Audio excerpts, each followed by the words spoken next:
Je n'aurais jamais pensé partager cette histoire publiquement, mais après tout ce qui s'est passé avec ma famille et mon éducation, j'ai réalisé qu'il pourrait y avoir d'autres filles là-bas qui ont désespérément besoin d'entendre ceci. Mon nom est Emma, et voici l'histoire de comment mes parents ont littéralement volé mon avenir académique et l'ont remis à ma sœur sur un plateau d'argent jusqu'à ce que la vérité s'effondre de la manière la plus satisfaisante possible.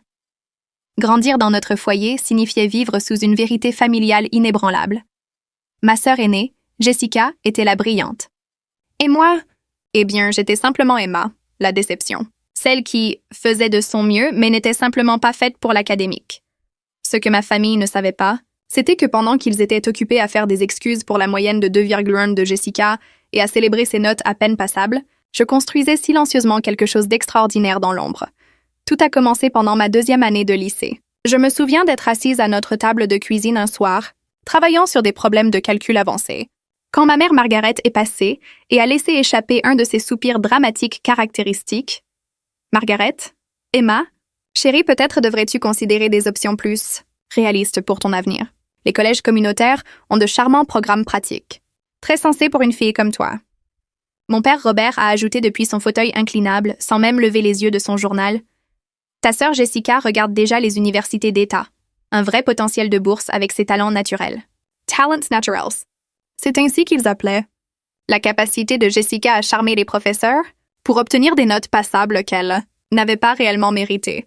Mais voici ce qu'ils ont complètement manqué pendant qu'ils étaient occupés à orchestrer le conte de fées académiques de Jessica. J'avais secrètement suivi des cours de placement avancés en ligne. Chaque nuit après qu'ils soient allés se coucher, j'étais profondément plongée dans Khan Academy, Coursera, MIT OpenCourseWare. Je n'apprenais pas seulement, j'excellais absolument. Je me suis enseigné la chimie organique, le calcul avancé, la biologie moléculaire et la programmation informatique. Ce qu'ils ne savaient pas, c'était que ces brochures de collège communautaire, que je gardais visibles dans ma chambre, couvraient en réalité des lettres d'acceptation qui changeraient tout. Le premier vrai indice de mon succès académique caché est venu pendant ma 3e année. J'étais dans ma chambre quand j'ai entendu notre fente à courrier claquer. Courant en bas, j'ai repéré une enveloppe d'apparence officielle avec mon nom imprimé en police élégante. Avant que je puisse l'attraper, ma mère s'est précipitée et l'a arrachée. « Margaret, qu'est-ce que c'est? Une université qui t'envoie du matériel promotionnel? Emma, tu sais que ces écoles chics veulent juste ton argent de candidature, n'est-ce pas? Ne te fais pas d'illusions inutilement. » Elle l'a négligemment jeté sur le comptoir de la cuisine et s'est éloignée.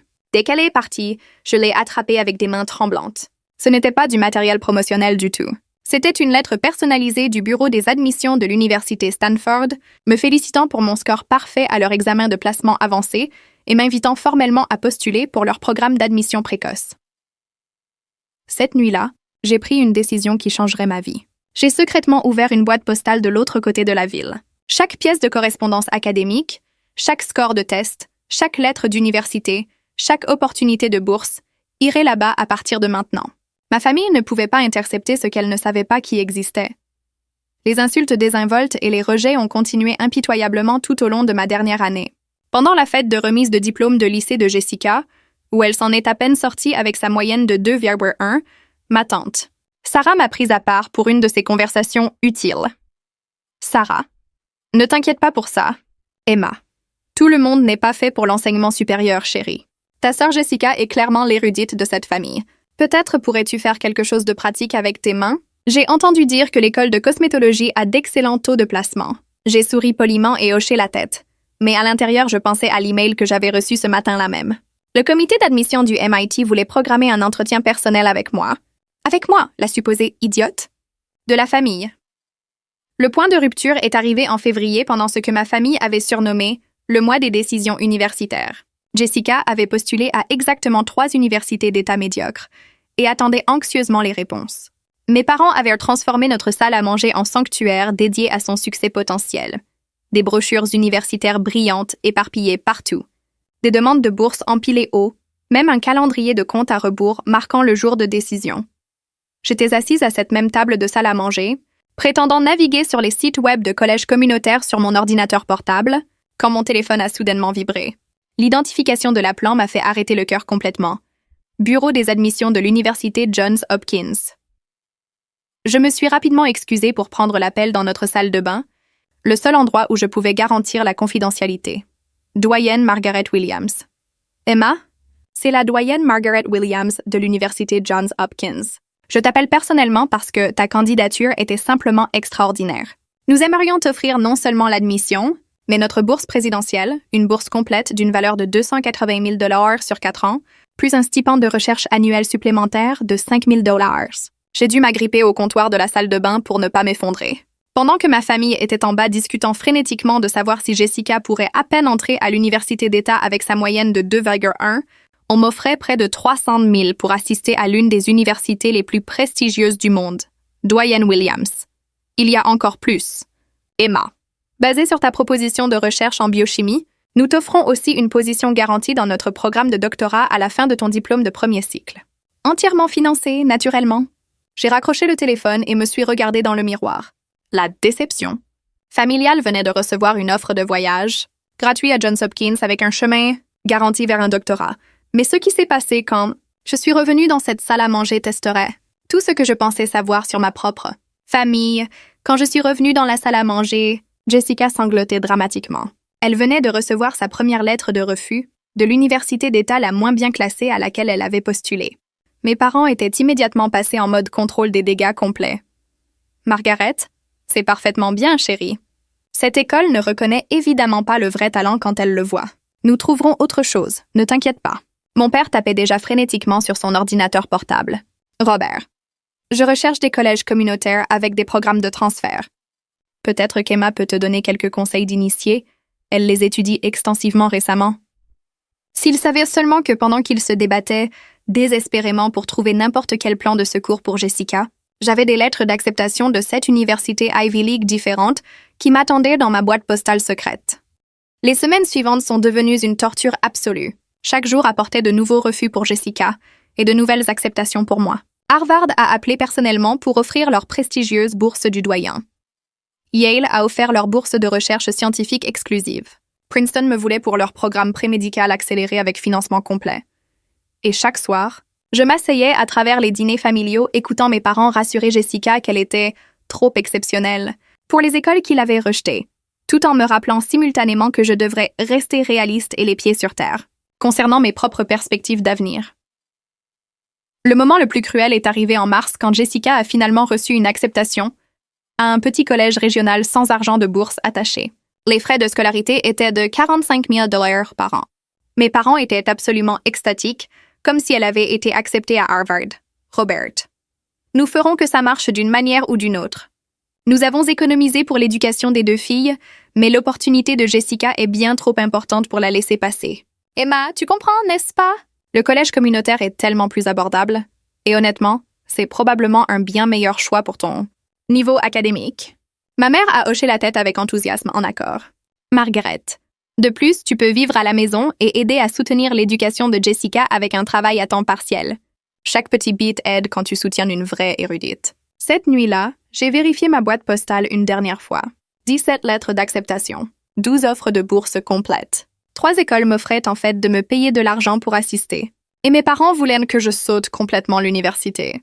Pour aider à financer l'éducation médiocre de Jessica, l'email que j'ai reçu cette nuit-là changerait tout à jamais. C'était du comité de bourse de l'Université Northwestern. Ligne d'objet.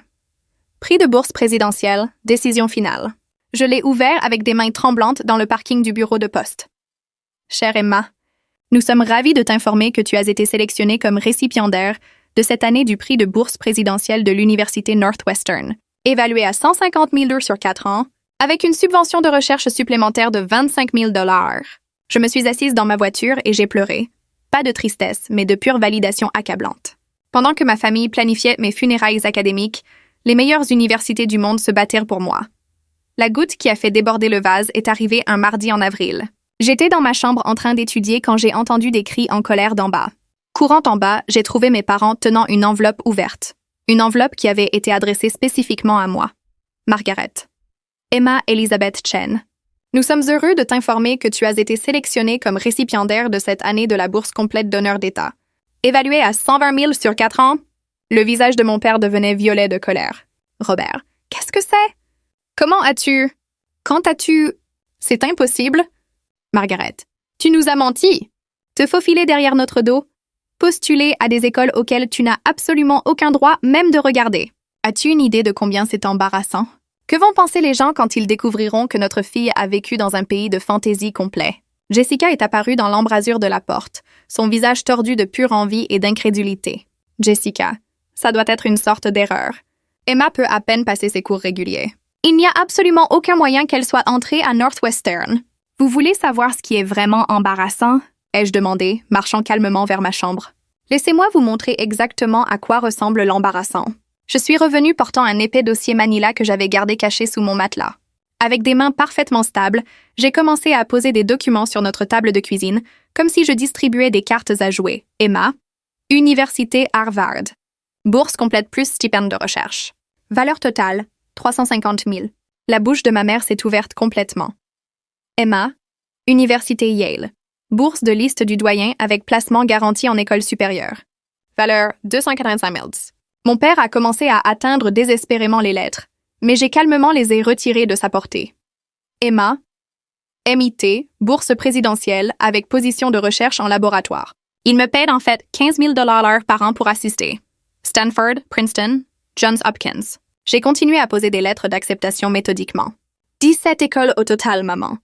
17 acceptations. Jessica regardait les papiers comme s'ils étaient écrits dans une langue alien. Jessica, ça ne peut pas être réel. Emma elle n'est pas assez intelligente pour ces écoles. Vous voulez savoir ce qui n'est pas réel, Jessica? Votre moyenne de 2,1 vous menant quelque part de significatif dans la vie. Vous voulez savoir quoi d'autre n'est pas réel? L'histoire que nos parents ont racontée à tout le monde sur moi étant la idiote de cette famille. J'ai sorti mon téléphone et leur ai montré mon compte College Board. Emma. Score SAT, 1580 sur 1600. Jessica, quel était ton score encore? Oh, c'est vrai, 980, moins de la moitié du mien. Ma mère mélangeait frénétiquement les lettres d'acceptation avec des mains tremblantes. Margaret. Mais comment? Quand? Nous ne t'avons jamais vu étudier pour les SAT. Nous ne t'avons jamais vu travailler sur des candidatures universitaires. Emma. Parce que vous ne vous êtes jamais donné la peine de regarder. Vous étiez trop occupée à planifier l'avenir de Jessica pour remarquer que je construisais silencieusement le mien. Mon père a essayé désespérément de récupérer la situation. Robert. Eh bien, c'est absolument merveilleux. Nous avons toujours su que tu avais un potentiel incroyable, Emma. Nous essayons juste de te garder les pieds sur terre, t'aider à maintenir des attentes réalistes. Vraiment, papa? Parce que juste la semaine dernière, tu as dit à tante Linda que je n'étais pas matériel universitaire et que tu étais reconnaissant que Jessica ait eu tous les gènes intelligents dans notre famille. La pièce est devenue complètement silencieuse, sauf pour le bourdonnement de notre réfrigérateur. Emma. Et maman? Tu te souviens quand tu as dit à Madame Patterson que tu étais vraiment inquiète pour mon avenir parce que je n'ai simplement pas ce qu'il faut pour l'enseignement supérieur? C'était exactement il y a 3 jours. Le visage de ma mère s'est vidé de toute couleur. Margaret.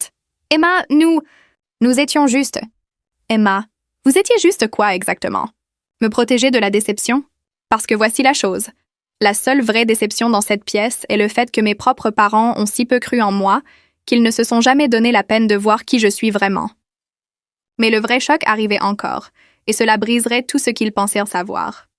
J'ai mis ma main dans mon sac à dos et j'ai sorti une dernière enveloppe. Celle-ci était épaisse, officielle, et portait le sceau prestigieux de la Corporation nationale de bourse de mérite. Emma. Ceci est arrivé hier. Je l'ai ouvert lentement pour un effet dramatique maximum. Finaliste nationale de bourse de mérite. Voyage gratuit à n'importe quelle université participante dans le pays, plus un stipende annuel de 2500 $ pour excellence académique. Jessica a commencé à pleurer. Pas des larmes de joie pour le succès de sa sœur, mais des larmes de pure envie et d'orgueil blessé. Jessica, ce n'est pas juste. Je suis supposée être l'intelligente. Je suis celle que tout le monde s'attend à voir réussir académiquement. Jessica, tu es intelligente. Mais tu es intelligente de façon qui n'apparaissent pas sur les relevés de notes ou les scores de tests. Tu es créative, tu es socialement douée, tu peux parler à absolument n'importe qui de n'importe quoi. Mais l'intelligence académique, ça n'a jamais été ta force, et c'est parfaitement bien. Ce qui n'est pas bien, c'est que nos parents aient fait semblant que ça l'était tout en me démolissant systématiquement. Puis j'ai porté le coup final. Emma. Et à propos de cette bourse d'honneur d'État de 120 000 $ dont vous étiez si en colère, celle que vous m'avez accusée de fabriquer, j'ai postulé pour elle il y a 6 mois. Quand la lettre est arrivée, je l'ai montrée à maman avec excitation. Elle m'a dit que c'était du courrier indésirable et que je ne devrais pas me faire d'illusions. Elle l'a prise de mes mains, disant qu'elle la gérerait correctement.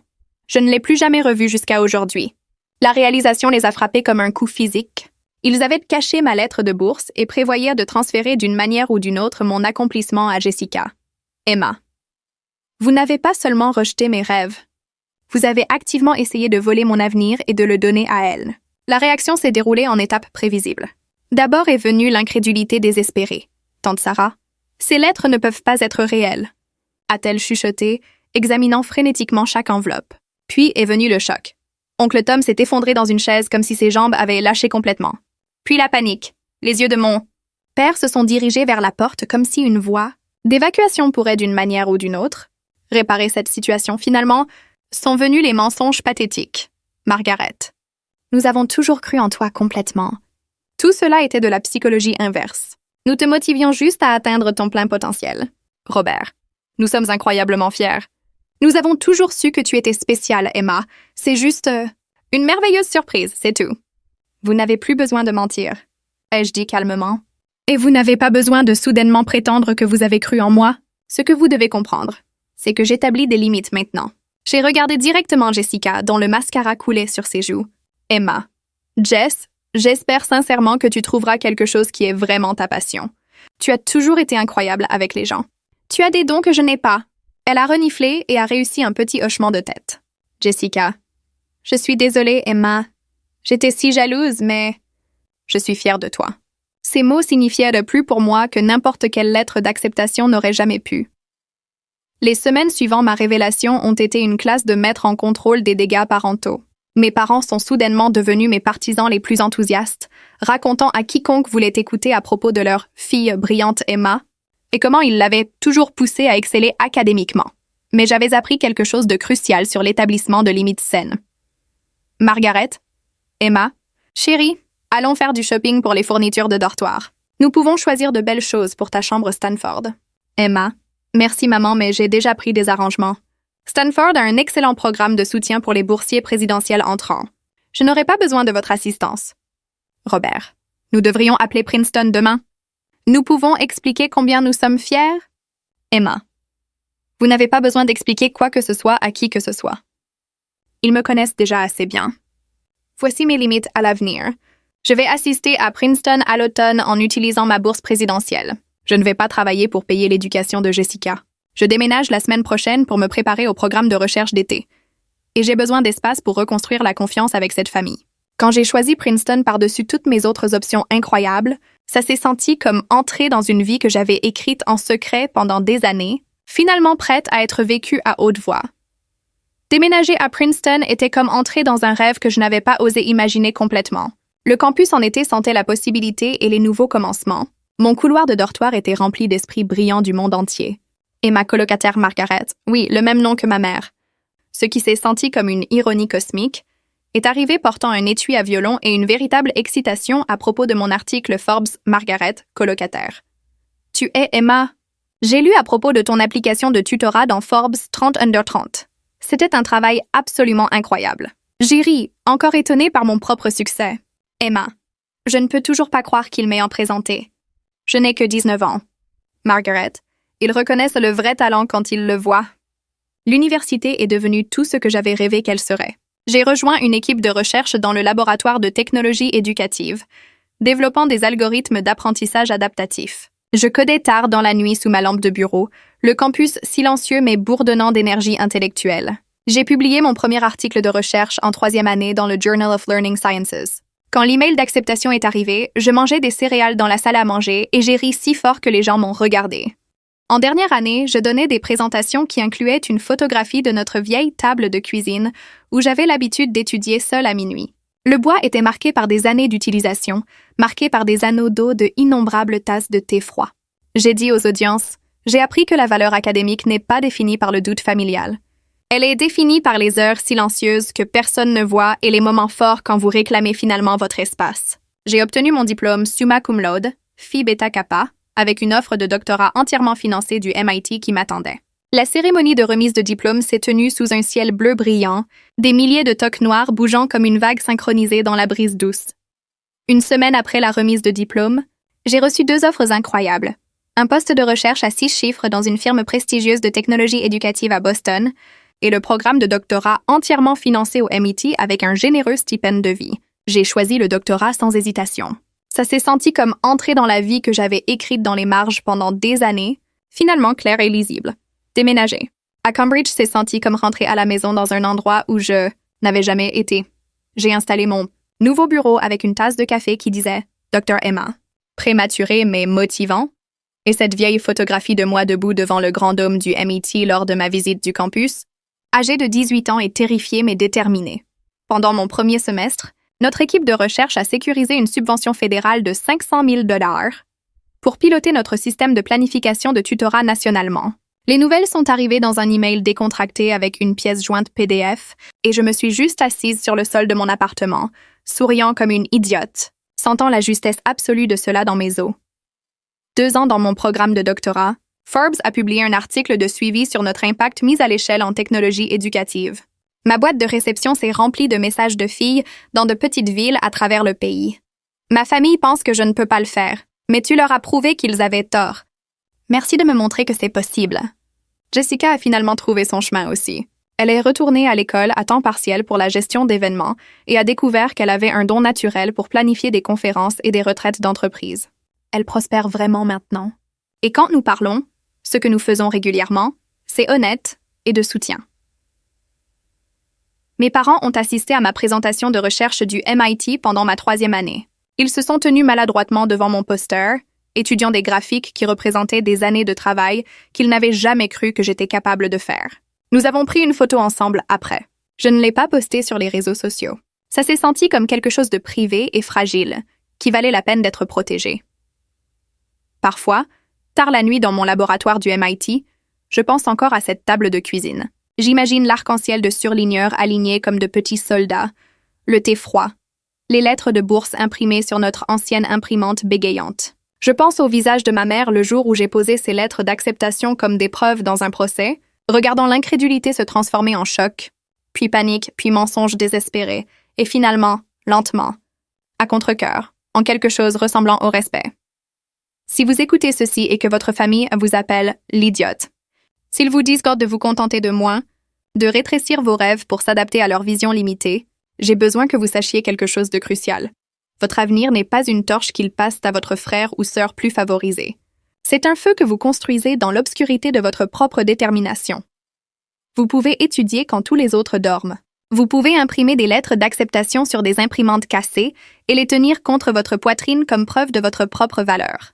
Vous pouvez répondre aux appels téléphoniques de doyens universitaires et dire « oui, merci ». Avec confiance, vous pouvez établir des limites avec des gens qui ne voient pas votre valeur. Vous pouvez vous éloigner de voix qui vous rendent petit. Et vous pouvez prospérer sans dette, respecter et complètement, authentiquement vous-même.